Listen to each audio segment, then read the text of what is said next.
እሺ ቤተሰብዬ እንዴት ናችሁ? ሰላም ናችሁ ወይ? አማን ናችሁ? ማይክል ጃክሰን እንግዲህ በአዲስ ነገር መጥቷል። እነ ሰሚራ ዜድዬ ቪዲዮ ስሪ የኔ ጭንቀታሞች ሲጠፋ እኮ ጭንቅ ነው የሚላቸው አውቃለሁ። ግን ያው ይቅርታ እና አብርሃም እንግዲህ ልጁን እንደዚህ አረ እንደው ቀስ በጣም እኮ በቃ አንገላታኸው በአዲስ ነገር መጥቷል። ያው ሩታ ግን ልጁን ሰታው ነው ወይስ እንዴት ነው? ቤተሰብ የሆነ ሚዲያውን የሚለቁትን ቪዲዮዎች እያዳመኩ ስላልሆነ ሩታ ልጁን ሰጠችው።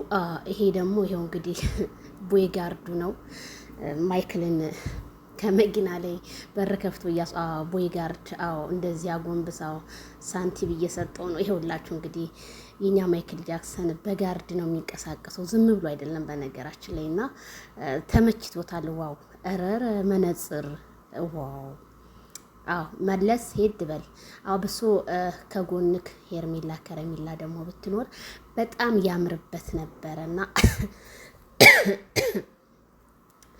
በጣም ነው ደስ የሚለው። እንደዚህ ልጅ በነገራችን ላይ የሆነ ስትጎዱ ወይ የሆነ ነገር ምን አለ ልጅ ወልጄ ብሆን ምን አለ የምትሉት ግን እውነቴን የምላችሁ እኛ ልጅ እንደው ልጅ ባይወለድ እንላለን እንጂ ልጅ የሆነ ችግር ሲመጣባችሁ የሆነ ነገር በቃ አይዟችሁ በቃ ይጋፈጥላችኋልና ልጅ ወለደ ሰው